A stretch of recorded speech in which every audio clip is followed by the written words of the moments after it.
everyone, welcome back to my YouTube channel. Today we are going to discuss all about the irreversible inhibition. In the previous lecture, I taught you the reversible inhibition. As I described, that reversible inhibition is a kind of enzymatic inhibition in which inhibitor if detached from the enzyme, so the inhibition can be reversed. यानी कि हमने reversible inhibition में ये समझा था कि अगर एक बार इनहिबिटर आपके एंजाइम से अलग हो जाए तो इस इनहिबिशन को दोबारा से रिवर्स्ड किया जा सकता है, यानी कि दोबारा से एंजाइम की जो एक्टिविटी है वो स्टार्ट हो जाएगी।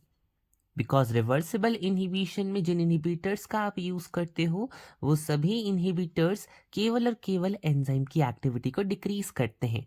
अगर आपका ये इनहिबिटर उस एंजाइम से डिटैच हो जाए तो उसके बाद एंजाइम नॉर्मली अपने फंक्शंस को दोबारा से परफॉर्म करने लगेगा। It means this kind of inhibition is a kind of reversible inhibition. But today we are going to discuss all about the irreversible inhibition. As the name indicate, here the inhibitor binds covalently with the enzyme. Just as we have discussed in reversible inhibition, that in case of reversible inhibition, inhibitors which are used, they are actually binding with the enzyme through non-covalent bond. But in case of irreversible inhibition, here the inhibitors binds with the enzyme through covalent bond. It means it is a kind of permanent interaction of enzyme with the inhibitor. And after binding of the inhibitor with the enzyme, this inhibitor is going to inactive the enzyme. ये inhibitor enzyme को हमेशा के लिए inactive कर देता है, which is irreversible, जिसे दोबारा से ठीक नहीं किया जा सकता।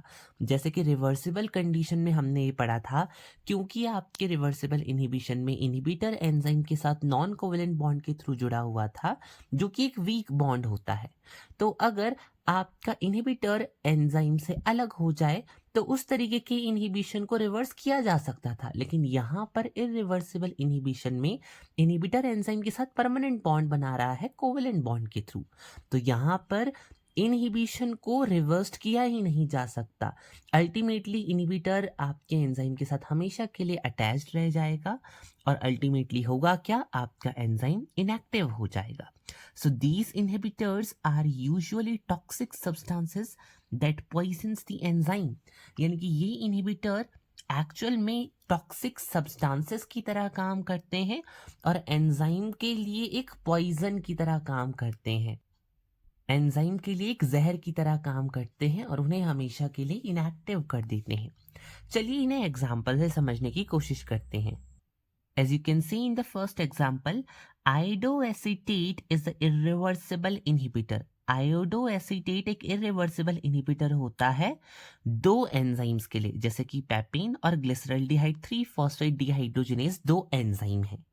इन दोनों एंजाइम के लिए आयोडोएसीटेट एक इरिवर्सिबल इनहिबिटर की तरह काम करता है। कैसे, आइए इसे समझते हैं।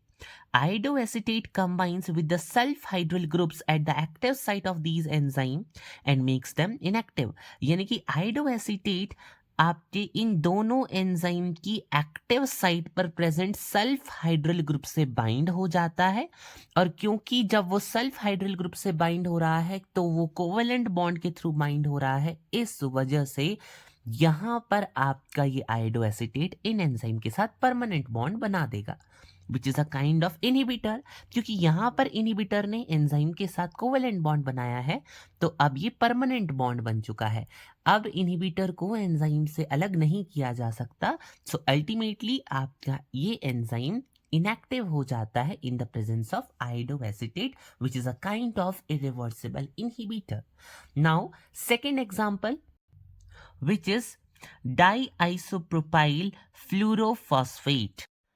It is also acting as irreversible inhibitor. Now remember, diisopropyl fluorophosphate is a nerve gas developed by the Germans during Second World War. यानी कि ये जो आपका डाईआइसोप्रोपाइल फ्लोरोफॉस्फेट है ये एक नर्व गैस है जिसे सबसे पहले जर्मन्स के द्वारा डेवलप्ड किया गया था सेकेंड वर्ल्ड वॉर के टाइम पर। and it irreversibly binds to the active site of enzymes containing serine like serine proteases and acetylcholine esterases. डाइआइसोप्रोपाइल फ्लोरोफॉस्फेट एक ऐसा इनहिबिटर है जो कि ऐसे एंजाइम्स की एक्टिव साइट पर बाइंड करता है जिन एंजाइम की एक्टिव साइट पर सेरीन नाम का एमाइनो एसिड होता है। तो मोस्ट कॉमनली सेरीन प्रोटीजेस और एसिटाइल कोलिन एस्ट्रेजेस ऐसे एंजाइम हैं जिनकी एक्टिव साइट पर सेरीन नाम का एमाइनो एसिड होता है। तो यानी कि ये डाइआइसोप्रोपाइल फ्लोरोफॉस्फेट इन दोनों एंजाइम की एक्टिव साइट पर जाकर बाइंड हो सकता है थ्रू कोवेलेंट बॉन्ड, जिसकी वजह से ये परमानेंटली इन एंजाइम के साथ अटैच हो जाता है और अब ये एंजाइम हमेशा के लिए इनएक्टिव हो जाते हैं क्योंकि अब आपका कोवेलेंट बॉन्ड इस इनहिबिटर को इस एंजाइम से अलग नहीं होने देगा। That is why diisopropyl fluorophosphate acting as irreversible inhibitor for those enzymes which active sites contain serine amino acid. Third example is organophosphorus insecticides. Like malathion are toxic to animals including men. It is an irreversible inhibitor. यानी कि organophosphorus insecticides जैसे कि मेलाथायोन animals के लिए toxic माने जाते हैं और हम सभी जानते हैं एनिमल्स में हमें भी कंसीडर किया जाता है।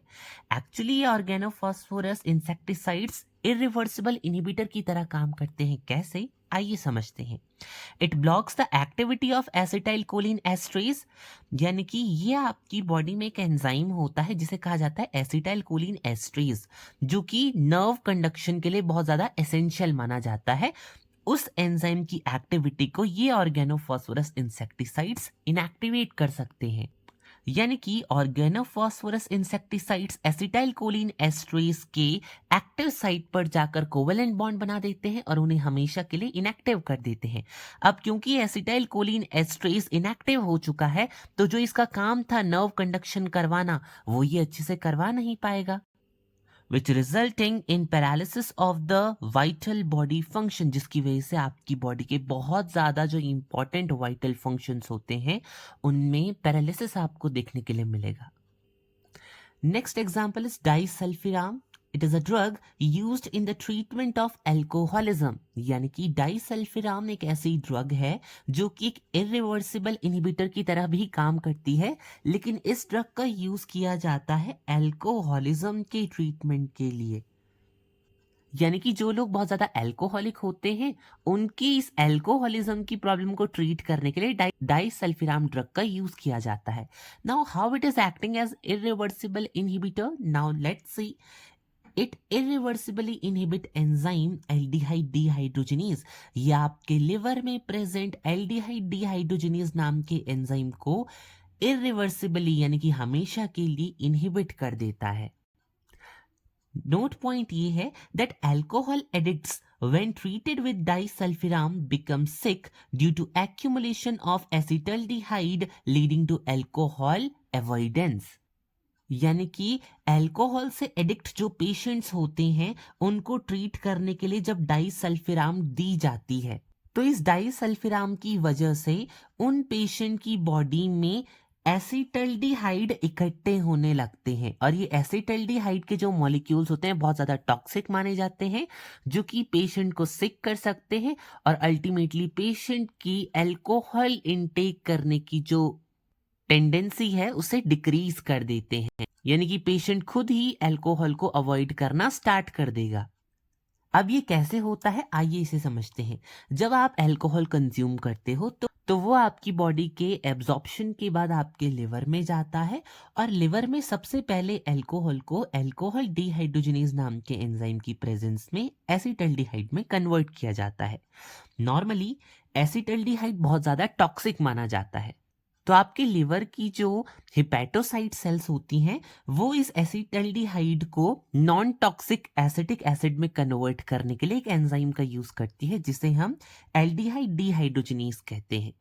अब होता क्या है, जब आपका डॉक्टर पेशेंट को डाइसल्फिराम देता है तो डाइसल्फिराम एक्चुअल में एल्डिहाइड डिहाइड्रोजनेज यानी कि इस एंजाइम को इनहिबिट कर देता है जो कि टॉक्सिक एसिटल्डिहाइड को नॉन टॉक्सिक एसिटिक एसिड में कन्वर्ट करता था।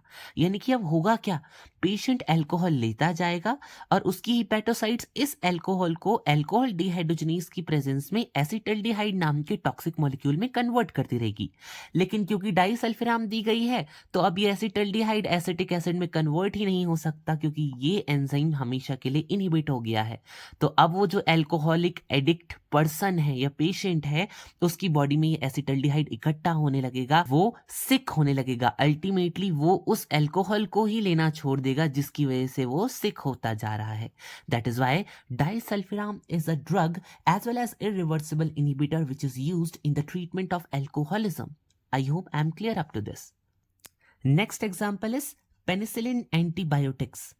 Penicillin antibiotics are irreversible inhibitor of serine containing enzymes and blocks cell wall synthesis. यानी कि penicillin antibiotics भी एक irreversible inhibitor की तरह काम करती है उन एंजाइम्स के लिए जिनके पास एक्टिव साइट पर सेरीन नाम का एमाइनो एसिड होता है।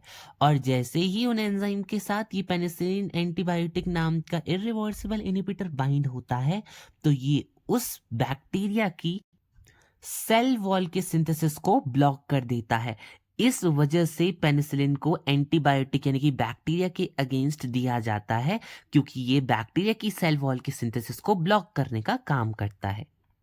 Next example is cyanide. Cyanide is a most famous example of irreversible inhibitor which binds to the iron atom of the cytochrome oxidase, which is the enzyme of ETS electron transport system. And if the cyanide binds to the iron atom of the cytochrome oxidase, result in ATP production stops. यानी कि आपका cyanide एक irreversible inhibitor है जो कि electron transport system के cytochrome oxidase के iron atom के साथ जाकर बाइंड करता है।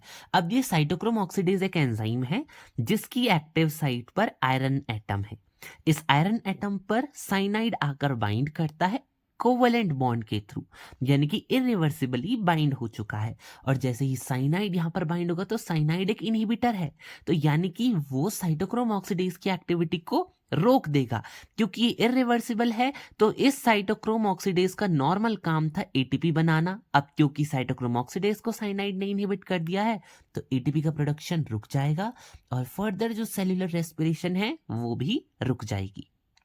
सेल्यूलर रेस्पिरेशन मैं ऑलरेडी आपको समझा चुका हूं, अगर आपको वो देखना है समझना है तो आप हमारे चैनल में जाकर सेल्यूलर रेस्पिरेशन वाले चैप्टर को दोबारा से डिस्कस कर सकते हो, दोबारा से समझ सकते हो। Now last one is the fluoride. Fluoride is the irreversible inhibitor which inhibits enolase enzyme which inhibits further glycolysis। देखिए आपने ग्लाइकोलिसिस में एक स्टेप पढ़ा होगा जहां पर एनोलेज नाम के एंजाइम का यूज किया जाता है।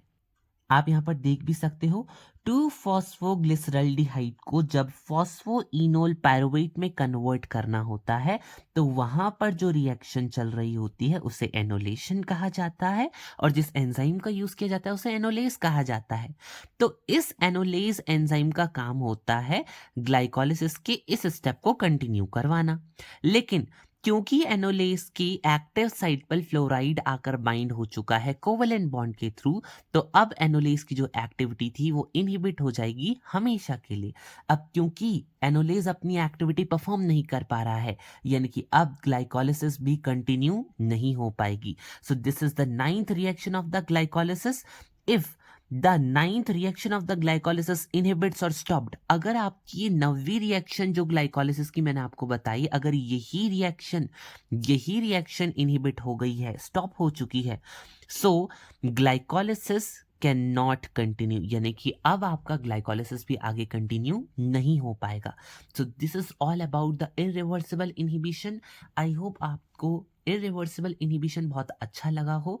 डिफरेंस सिर्फ इतना याद रखना है रिवर्सिबल और इरिवर्सिबल में कि रिवर्सिबल इनहिबिशन में हमेशा inhibitor binds to the enzyme with non-covalent interaction which are weak bonds, so it can be reversed, but in irreversible inhibition the inhibitor which is used that binds to the active site of the enzyme or which binds to the enzyme with covalent interaction and permanently poisons the enzyme, permanently block the activity of the enzyme. So this is all about the reversible and irreversible inhibition. Reversible inhibition can be reversed when inhibitors get detached from the enzyme, but irreversible inhibition cannot reversed. I hope आपको पूरा का पूरा concept समझ आया हो। अगर आपको यह लेक्चर पसंद आया हो तो लाइक शेयर एंड सब्सक्राइब करना मत भूल, अपने दोस्तों के साथ शेयर करना बिल्कुल मत भूलना। In the next lecture, till then keep learning, keep exploring and always remember biochemistry is the most interesting subject. Thank you so much.